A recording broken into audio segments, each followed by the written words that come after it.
दोस्तों, आपने राम सेतु का नाम तो जरूर सुना होगा।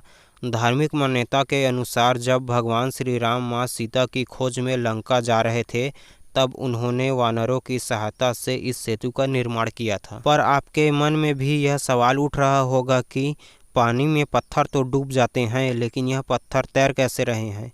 इस वीडियो में हम इन्हीं सवालों के जवाब देंगे। आपको वैज्ञानिक और धार्मिक दोनों कारणों को बताएंगे और राम सेतु के रहस्यों से पर्दा उठाएंगे।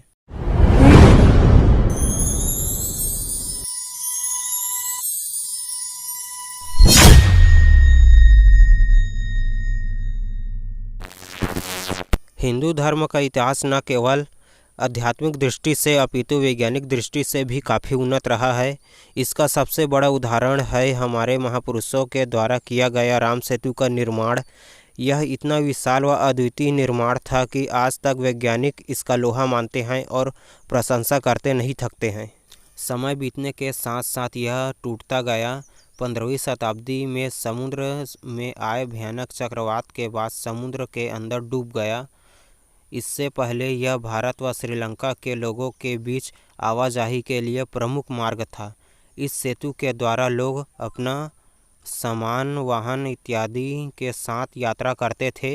लेकिन सबसे ज़्यादा आश्चर्यजनक बात यह है कि आखिर इस सेतु का निर्माण किस प्रकार हुआ होगा, क्योंकि पत्थर पानी में डूब जाते हैं लेकिन यह पत्थर तैरते हैं। इस बात पर वर्षों तक देश विदेश में कई वैज्ञानिकों ने शोध किया व पता लगाया कि आखिर इसके पीछे क्या रहस्य है।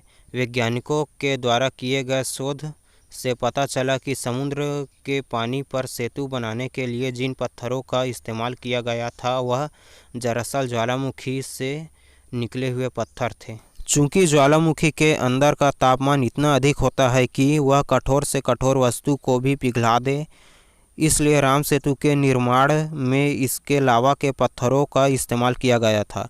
जब यह लावा के पत्थर कम तापमान के संपर्क में आते हैं तो यह अधिक कठोर आचरण वाले हो जाते हैं।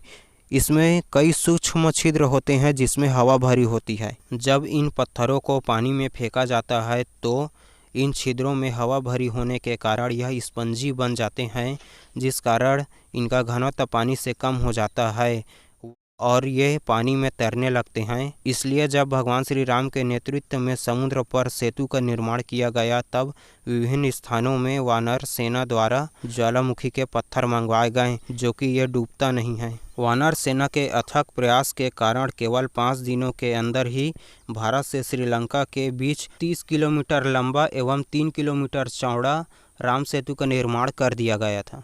अब चलते हैं धार्मिक मान्यताओं की ओर। कहा जाता है कि नल व नील वानर प्रजातियां होने के कारण चंचल स्वभाव के थे। अपने इस बदमाश स्वभाव के कारण वे ऋषि मुनियों के सामान इत्यादि को उठाकर नदी में फेंक दिया करते थे। दोनों वानरों के इस बदमाशी के कारण ऋषि मुनि काफ़ी परेशान थे। अतः एक दिन एक ऋषि ने दोनों को यह श्राप दे दिया कि वह जो भी जल में वस्तु फेंकेंगे वह पानी में डूबने के बजाय तैरने लगेगी।